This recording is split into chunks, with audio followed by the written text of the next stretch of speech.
Mga igsuon, ang atong tubag sa atong salmo, makadasig kaayo.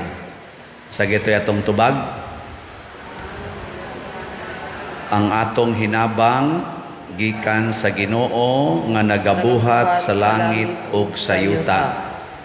Kanabitang makasilingan ka og tao nga tubig-tubigan unya manggihatagon ug naa kay problema sa kwarta nya mudangop ka didto hatagan dayon kaniya malipay ka dili nya sunod na sang semana na nasa kay problema dangop na sa kaniya malipay pa siya dili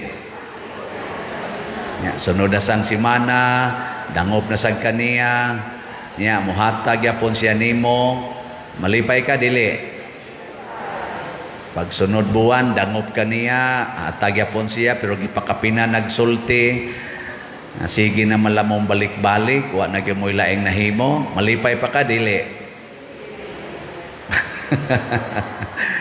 ini kasunod nimong balik dili na siya muhatag nimo malipay ka dili una panagsara kay takakita og tao nga mutabang nato nga wa gi limit nya kinsa ra man gyung tawhana ang mutabang nato nga way limit ang Ginoo nganuman grabe kayo kadaghan ang iyang grasya siya go'y naghimo sa langit ug sa yuta pasabot way panginahanglan nato nga dili niya kayang ihatag kay nga naman langit ug yuta siya go'y kahimo tanan pero ngano man nga kun na kay panginahanglan maglisod man kag dangop sa Ginoo adto manoong kas 5-6 no adto ta mo dangop tungod kay kwa na tay pagtuo sa Ginoo kay ang Ginoo man gud mga igsoon dili makita mo na kinahanglan tag pagtuo ang pagtuo mo ay musulti nato nga ang Ginoo maminaw og muhatag sa tanan ang pagtuo mao na ningon si Kristo diri sa atong ebanghelyo muhatag magyud ang akong amahan kay buutan man siya muhatag mga itong daotang huwis sa nagbalik-balik og pangayo nga byuda ang ako pa bang amahan nga purting buutana pero ang problema kuno naa pa ba kuno'y pagtuo nga makaplagan ang Ginoo dinhi sa yuta sagaran gud nato dili man pagtuo tuo-tuo tuo-tuo and pag negosyo aning kuana negosyuha kay ang imong kwarta nga 1,000 mahimong 5,000 pa-invest din ka unya ang akong 20,000 mahimong 100,000 hatag sa dayon ka scam di ito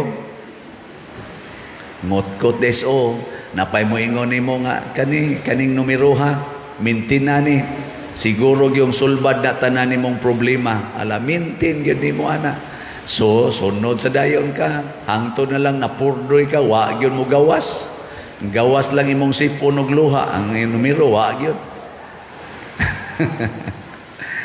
nasa mo ingon uban dito pangutang dito gamay ra kay interest dali ra kay ma-release utang sa dayon ka dali gyud kay na-release pero pag charge sa interest kabuang sa kaglikay-likay og lakaw di na magtarong imong daan simang-simang na sigihan na magkagpaningil so unsa man gisakto sunda ang Ginoo sa tanan natong problema sunda ang Ginoo muna sa ato ikaduhang pagbasa gibutang dinhi ni San Pablo nga ang pulong sa Ginoo nga gisuwat sa balaang kasulatan magamit sa pagtudlo sa pagbadlong sa pa to wa man hinuon ko din pagtudlo sa kamatuoran pagbadlong pagsaway og pagtudlo unsaon pagkinabuhi nga makapalangit pulong sa Ginoo nya ang pulong sa Ginoo mga igsoon na ay sinuwat na asay gipamalandungan kana bang gipaambit sama aning wali ang pulong sa Ginoo na asay inspired by the Holy Spirit diha sa imong hunahuna kanang mukalit lagsod ba pananglitag na kay problema ingna ang Ginoo, Lord, sultihi ko og unsay akong buhaton aning akong anak nga tapulan kaayo. Ayaw din kasabi ang tapulan. Pangutan ang Ginoo ba, Lord, unsaon ni nako ang tapulan kong anak. Nya mo lamdag din Ginoo nimo, lungagi la nagdaghan kay dako ra ba nagkaon. Kay kanang tapulan dagko kay nagkaon. Nya ayaw gid nagsugua kay makonsumisyon ra ka kay di gid na mosunod.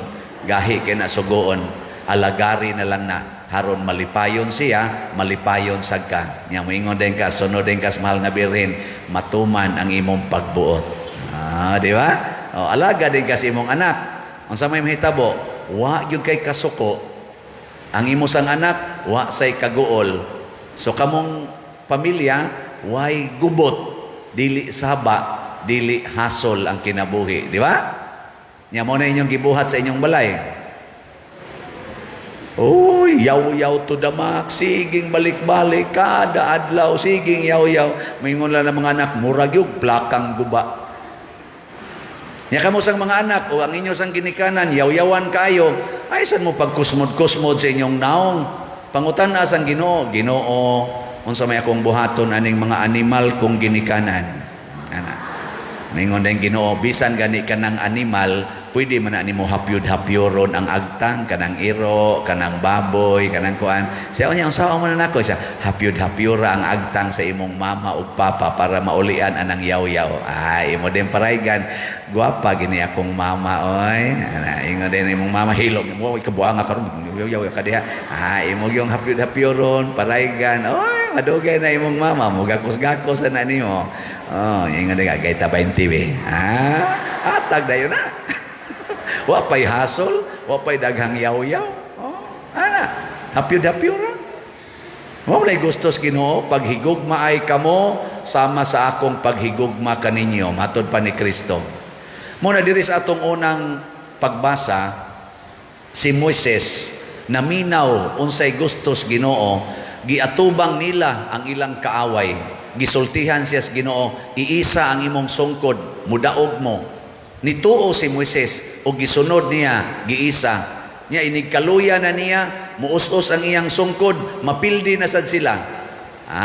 Gitukuran, gitabangan og tukod sa iyang mga kauban ni Aaron ug ni Hor. Kay nituo man sila nga kun iisa ang sungkod, mudaog. Daog gid sila, pildi gid ilang kaaway. Sige. Kamo sa inyong pamilya, pag tinabangay ko mo, unsa maroy inyong kaaway, ang kakabos, ang pagkaway kwarta. Hala, pag tinabangay ko mog ampo ngadtos Ginoo, iisa ang inyong pagtuo ngadtos Ginoo. Pag rosaryo mo, pag rosaryo, nya magtinabangay ang bana, ang asawa, ang mama ug ang papa ug mga anak, dili magwalda sa kwarta, dili mag-inom anang way klarong, dili magsugal, dili magsigig duwa anang computer, magtinabangay og tigom sa kwarta, unya magtinabangay trabaho, magtinabangay og ampo, malambuon kaayo, mapildi nimo ang kaaway na kanang gitawag nato krisis sa kinabuhi. Sayawa man guna mga igsoon kining krisis, og magtinabangay lang gyud ta, wa gyud krisis. Pero mag-iyahay na gaita, sama anang gubat ron sa Russia o sa Ukraine, iyahay lang sila kinsay makaunag patay, mo krisis yun. No? Hindi. Lingi ako nun na imong tupad. Imong tupad ba? Lingi Basig ko na kakaibawang na aday kay tupad. Nya, pangutan na siya, ing na andam bakang mutabang nako. Ing na ka no. Sige na. Andam kang mutabang nako. Nya, mo ingon kini siyang, ina, bayri ako ngutang. Ako na lang mangutanan ninyo Andam ba mong mutabang sa simbahan? Palit og slot. Ano na siya? Tinuod yun na. Unya, ang Ginoo nga nagtanaw ni ining atong pagtinabangay, dili lang mubuhong sa grasya sa imong gitabangan. Ikaw nga mitabang matud pa sa pulong sa Ginoo, hatagan sa tika og gatusan kapilo. Gatusan kapilo sa imong gihatag. Pasabot labaw ang imo. Kay katong imong gitabangan o gitabangan to nimo 1,000 ra may iyang madawat. Pero ikaw ang imong 1,000 i-times niya 100, ang imong madawat pila man? 100,000. Labaw kayo ang imong madawat. Testingin ninyo, di ba putlan gimos kuryente ini kasunod adlaw? Oh. Pero inigputol sa inyong kuryente, wa na mo'y kuryente, unsa may mahitabo? Sayo na kay mo matog, din amo magluwaw. Nya di na sa mo magkagubot kay magilog anang mga signal or magilog anang unsay salidang tan-awon kay patay naman sa inyong TV. Ana, sayo na mo matog, sayo pang mo mata, nindot kayo mo, healthy na kayo ang inyong immune system, di na mo mga sakit. Di ba? Nya tagpila ko'y bayad anang sakit, usa lang nimo ka ospital, 1,000 dayon na. Nya karon kay wa na mo masakit, awa na natigom na ang 1,000 hangtod inyo na sang na pataod og balik ang kuryente. Dili pag yun mo adik anang na ang cellphone, di na mo adik anang TV, nya magsigi pag yun mo rosaryo kay nga naman naanad mamo atong giputlan pa mos kuryente. Hangtod gani lambo na gyud mayong kinabuhi, dili gyud mo attach anang material things. Sige mong panghatag hangtod nga kamo nay nahimong dagko kaayo og hinatagan bisan pag simple ang kinabuhi. Daghan kay naron. Nya naa dayon ang gitawag og kalipay, kalinaw og katagbawan. Daghan masarong daghag kwarta nga dili malipayon. Daghan kayo alingi ala na imong tupad. Arang-arang magina siya kwarta tingala, magina kwarta pero kusmoro nagnaong. Basta dili manggihatagon. Pero tanawan ang kusog kay muhog kolekta, smiling kay na Oh, smiling. Uban ay sige lang duko-duko na sana padungog-dungogong na sa ta abi hapit namang tingkulikta. Ganay manindog na tayo.